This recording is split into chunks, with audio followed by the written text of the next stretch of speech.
I'm Kelly, 28F, and I've been best friends with Mia, 29F, since we were in elementary school. Our friendship began on the first day of third grade when we both showed up wearing the same purple butterfly shirt. We giggled about it all day, and by recess, we were inseparable. We've been through everything together: first crushes, awkward middle school dances, high school drama, college stress, you name it. Mia and I have always been different in many ways, which I think is part of why we've stayed friends for so long. She's always been the organized, punctual one, while I've been more of a free spirit. In high school, she was the one who kept our group project on track, while I was the one who came up with creative ideas but often forgot to bring my part of the materials. In college, she was the one who color-coded her planner and never missed a deadline, while I was pulling all-nighters to finish papers I'd procrastinated on. This difference in our personalities caused some friction over the years.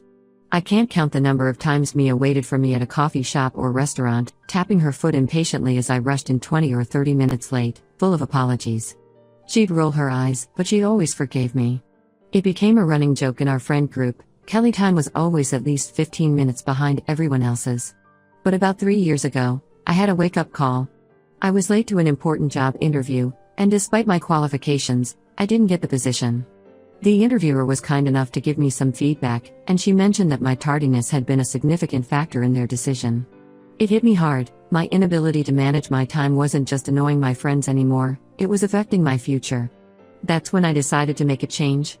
I bought a planner. Mia was thrilled when I asked her for recommendations, set multiple alarms on my phone, and even started seeing a therapist to work on my organizational skills and understand why I struggled so much with time management.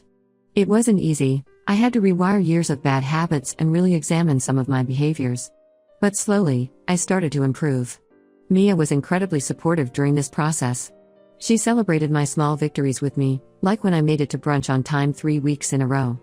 She helped me develop strategies to stay organized and even bought me a beautiful watch for my birthday that year, saying, "Now you have no excuse to be late." Her encouragement meant the world to me. For the past 2 years, I've rarely been late to anything. If there was a genuine reason, like unexpected traffic or a work emergency, I always made sure to communicate clearly and apologize. Mia often commented on how proud she was of my growth, and I felt like I had finally overcome this flaw that had caused so many issues in the past. When Mia got engaged to Tom, 31M, last year, I was over the moon for her. I'd watched their relationship blossom from their awkward first date, where Tom spilled coffee all over himself, to the beautiful partnership they have now. Mia called me screaming with excitement the night Tom proposed, and I cried happy tears with her over the phone. A week later, Mia asked me to be her maid of honor. We were having our weekly coffee date, and she slid a little gift box across the table to me. Inside was a beautiful bracelet with a little card asking, "Will you be my maid of honor?"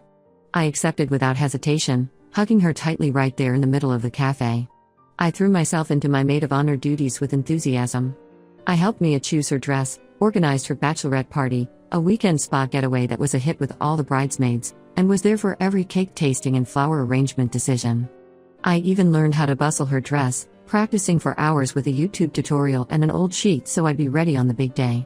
Everything was going smoothly until about 2 months before the wedding. Mia had scheduled a final dress fitting, and I was supposed to be there with the other bridesmaids. That morning, I woke up early, eager to be on time. But when I went to start my car, it wouldn't turn over. I tried everything I could think of, but it was dead. Panicking, I immediately called an Uber. But as luck would have it, there had been a multi-car pileup on the highway and traffic was at a standstill. I watched the minutes tick by on my watch, the one Mia had given me, feeling sick to my stomach as I realized I was going to be late. I texted Mia explaining the situation and that I'd be about 20 minutes late. I apologized profusely and told her to start without me if needed. She didn't respond, but I figured she was busy with the fitting. When I finally arrived at the bridal shop, I rushed in, already forming an apology on my lips. But the scene I walked into was not what I expected. Mia was standing there in her wedding dress, looking beautiful but furious. The other bridesmaids were awkwardly looking at the floor or their phones. Before I could even explain further, Mia exploded. She accused me of falling back into my old habits and said she couldn't trust me to be reliable on her big day. She brought up incidents from years ago, times I'd been late in high school and college. It was like all the progress I'd made in the past few years meant nothing. I tried to explain about my car and the traffic, but Mia wasn't listening. She told me I was no longer her maid of honor and asked me to leave. I was shocked and hurt, but I left without arguing to avoid causing more of a scene. Over the next few days, I tried to reach out to Mia to talk things through, but she ignored my calls and messages. I even wrote her a long email explaining everything in detail and apologizing again, but I got no response. Then, a week later, I received a text from her saying she thought it would be best if I didn't attend the wedding at all. She said my presence would be too stressful for her and that she wanted to focus on the positive aspects of her day. I was devastated. This was my best friend of over 20 years, and she was shutting me out over one incident that wasn't even my fault. I respected her wishes and didn't attend the wedding, but I'm heartbroken and angry. Some of our mutual friends have been telling me I should have tried harder to make amends, that I should have shown up at the wedding anyway to support Mia. But I feel like I've been treated unfairly. This one instance doesn't negate all the effort I've put into changing and being a good friend. Ida for not attending the wedding? Should I have pushed harder to make things right, or was I right to respect her decision even if I disagree with it? Edit. Thank you all for your responses. I'm overwhelmed by the support and advice. To address some common questions. 1. Yes, this is the first time I've been late to anything wedding related. I've been on time or early to every other event. 2. Mia didn't have any major issues with my timekeeping in the last couple of years. She's commented positively on my improvements several times. 3. I've known Tom for about 5 years, since he and Mia started dating. We've always gotten along well, but we're not particularly close. I'll post an update when I have more information or if anything changes. Update 1. It's been about a month since the wedding, and a lot has happened. I want to thank everyone for their support and advice. It really helped me gain perspective on the situation. A week after the wedding, I received a long email from Mia. She apologized for her reaction and explained that she had been under immense stress due to family issues I wasn't aware of. Apparently, her parents were going through a messy divorce, and they had been fighting about attending the wedding together.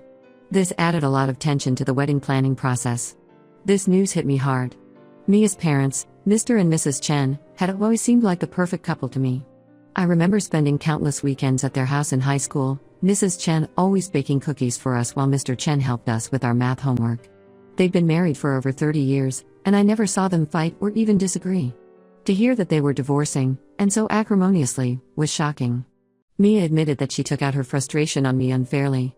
She said she regretted her decision to uninvite me and that she missed having me there on her big day. While I appreciated her honesty, I was still hurt by her actions. I took some time to process her email before responding. I thought back to all the times Mia had been there for me, like when my first serious boyfriend cheated on me in college and she stayed up all night with me, eating ice cream and watching terrible rom-coms.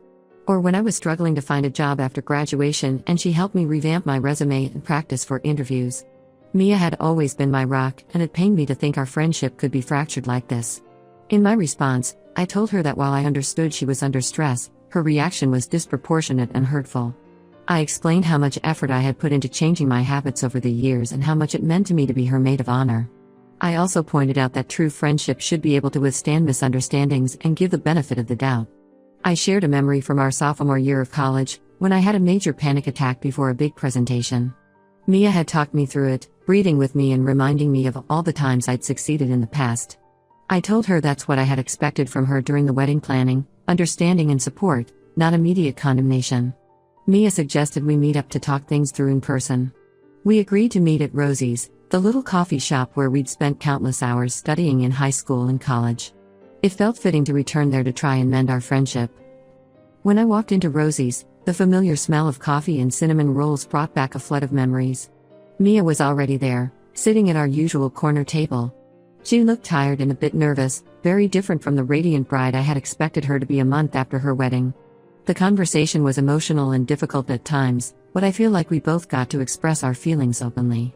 Mia shared more details about her family situation. Her parents' divorce had turned ugly, with disputes over their shared business and even custody of their dog. Mia had been caught in the middle, trying to mediate between them while also planning her wedding. She admitted that she had been so focused on having a perfect wedding that she lost sight of what really mattered, the people she cared about. I told her how hurt I was by her lack of trust in me and how quickly she had jumped to conclusions. We talked about our long friendship and how we supported each other through tough times in the past. I reminded her of the time in college when she forgot about a group project and I stayed up all night to help her finish it. I had given her the benefit of the doubt then, and I wish she had done the same for me. By the end of our conversation, we both agreed that we wanted to work on rebuilding our friendship. However, I made it clear that it would take time for me to fully trust her again. The hurt of being excluded from her wedding day, a day we had talked about and planned for years, wasn't going to disappear overnight. Mia understood and said she was willing to put in the effort to regain my trust. She suggested we start small, maybe have a movie night next week, just like we used to do in college. I agreed, feeling a mix of hope and apprehension. As we were leaving Rosie's, Mia hesitated and then pulled out her phone. She showed me a photo from her wedding, a group shot of her with all the bridesmaids. "It felt wrong without you there," she said softly. "If I could do it over again, I would have you right here, next to me, where you've always been." I felt tears prick my eyes as I looked at the photo, imagining where I would have stood. It was a bittersweet moment, a reminder of what I had missed, but also a step towards healing. We hugged goodbye, and as I walked to my car, I felt a complex mix of emotions. I was glad we had talked things through, but I also knew that our friendship had changed. It would take time and effort to rebuild what we had lost. I'm cautiously optimistic about the future of our friendship, but I'm also being realistic. I know it will take time to heal from this experience. I'm proud of myself for standing up for my feelings and not rushing to forgive just for the sake of keeping the peace. As I drove home, I found myself thinking about all the milestones Mia and I had shared over the years: first days of school, graduations, new jobs, breakups, and makeups. Her wedding was a big one to miss, but maybe, just maybe, we could create new milestones together as we rebuild our friendship. Thank you all again for your support. I'll update again if there are any significant developments. Update 2. It's been about 3 months since my last update, and I wanted to share some developments in the situation with Mia. We've been slowly rebuilding our friendship, starting with small hangouts like our movie nights and coffee dates. It's been nice to reconnect, but I've noticed that things still feel a bit strained at times. We're both trying, but there's an undercurrent of tension that we can't seem to shake. Our movie nights have become a weekly tradition again. We take turns choosing the film, just like we used to in college. Last week, Mia chose Bridesmaids, and I couldn't help but feel a twinge of sadness. I wondered if she was trying to send a message or if it was just an unfortunate coincidence. I didn't say anything, not wanting to disrupt the fragile peace we've established. We've also been meeting for coffee at Rosie's every other weekend. It's comforting to be back in our old haunt, but sometimes the weight of everything that's happened sits heavily between us. We chat about work, our families, and mutual friends, but we both seem to be tiptoeing around certain topics. Last month, Mia invited me to a small gathering at her place, a dinner party with some of our mutual friends. I was hesitant at first, but I decided to go. When I arrived, I realized that most of the people there were mutual friends who had attended the wedding. It felt a bit awkward, especially when someone would bring up a funny moment from the reception or mention how beautiful the ceremony was. I found myself retreating to the kitchen more often than necessary, helping with dishes or pretending to look for something in the fridge just to escape the conversation. At one point, I overheard 2 friends whispering, wondering why I hadn't been at the wedding. It stung to realize that not everyone knew what had happened between Mia and me. During the dinner, Mia's new husband, Tom, pulled me aside. He apologized for not reaching out sooner and said he had disagreed with Mia's decision to uninvite me from the wedding. He mentioned that it had caused some tension between them in the weeks following the wedding. I appreciated his honesty, but it also made me wonder about the dynamics in their new marriage. Tom shared that he had always valued my friendship with Mia and how much she had talked about me during their dating years. He seemed genuinely upset about how things had unfolded and expressed hope that Mia and I could fully reconcile. While it was nice to hear his perspective, it also made me feel like an outsider in a story I should have been a part of. After the dinner party, I found myself feeling conflicted. On one hand, I was glad to be included again and to see our friends. On the other hand, I couldn't shake the feeling of being an outsider, of having missed a significant event in all of their lives. It was like everyone else had a shared experience that I wasn't part of, and it created an invisible barrier. I decided to have an honest conversation with Mia about how I was feeling. We met up for coffee at Rosie's last week, and I explained that while I appreciated her efforts to make amends, I was still struggling with the hurt and disappointment from being excluded from her wedding. I told her that being around our friends who shared those memories was more difficult than I had anticipated. Mia listened attentively and said she understood. She admitted that she had been trying to include me more but hadn't considered how hearing about the wedding might affect me. She suggested that maybe we needed to create new memories together, ones that didn't revolve around the wedding or our past issues. Then Mia proposed an idea that took me by surprise. She suggested that we take a weekend trip together, just the 2 of us, to reconnect and hopefully move past this rough patch in our friendship. She mentioned a small beach town about 3 hours away that we had always talked about visiting but never got around to. The idea of a weekend away with Mia brought up mixed feelings. Part of me was excited at the prospect of having uninterrupted time to rebuild our friendship. But another part was wary. Would a weekend away really solve our problems, or was it just a band-aid on a deeper issue? And was I ready for that level of one-on-one time with her yet? I told Mia I'd think about her offer. As I left Rosie's that day, I found myself lost in memories of all the trips we'd taken together over the years: spring break in Florida, a post-graduation road trip, even a disastrous camping weekend where we got lost and ended up sleeping in the car. Those trips had always brought us closer, but this felt different somehow. I've decided to take some time to think about it. In the meantime, I'm focusing on other friendships and my own personal growth. This experience has taught me a lot about setting boundaries and valuing myself in relationships. I've been spending more time with other friends, particularly my coworker Alex, 27F. She's been a great listener throughout this whole situation, offering a fresh perspective and reminding me that it's okay to prioritize my own feelings. Last weekend, we went to a pottery class together, something I've always wanted to try but never got around to. It felt good to do something just for me, to create something new without the weight of past expectations. I've also been thinking a lot about what I want from my friendships going forward. The situation with Mia has made me realize how much I value consistency and trust in my relationships. I'm working on being more open about my feelings and needs, rather than always trying to be the easygoing one. As for the trip with Mia, I'm still undecided. Part of me thinks it could be a turning point in rebuilding our friendship. But another part worries that it might be too much, too soon. I keep wondering, if we go on this trip and it doesn't magically fix everything, where does that leave us? I'll update again once I've made a decision about the trip and if anything significant changes in our friendship dynamic. Thank you all for your continued support and advice. It's been incredibly helpful in navigating this complicated situation.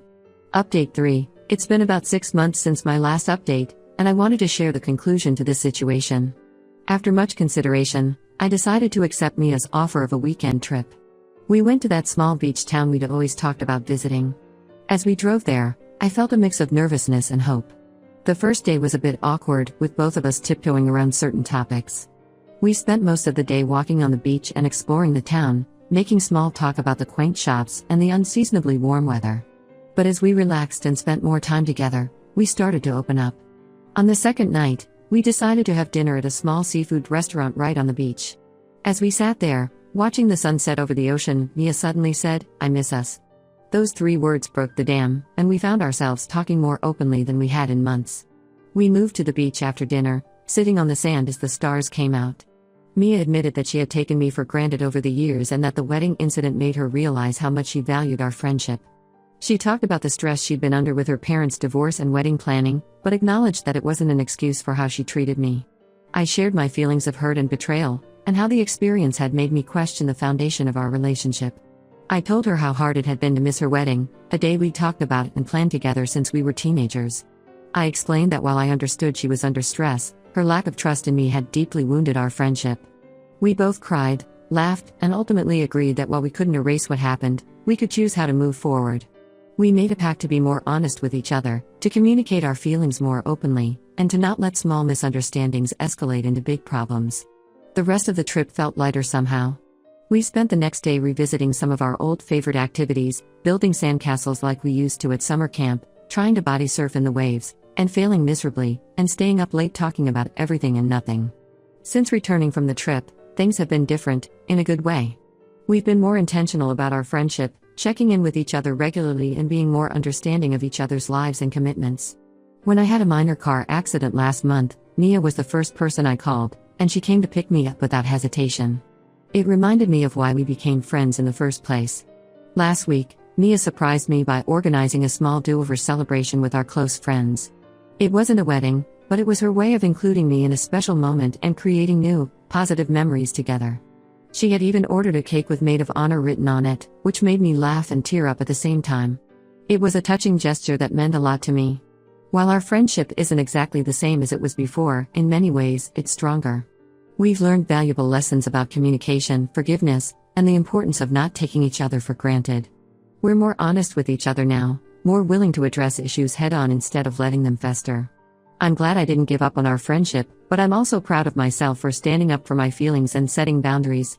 This experience has taught me a lot about myself and what I value in relationships. I've learned that it's okay to expect more from my friends, and that true friendship can withstand challenges and come out stronger on the other side. As for the future, Mia and I are planning another trip next year, this time with a group of our friends. It feels like a new chapter in our friendship, one where we're both more mature, more understanding, and more appreciative of each other. Thank you to everyone who followed this journey and offered support and advice along the way. Your insights helped me navigate this difficult situation and come out stronger on the other side. If there's one thing I've learned from all of this, it's that relationships, even the longest, strongest friendships, require work, honesty, and a willingness to forgive and grow together.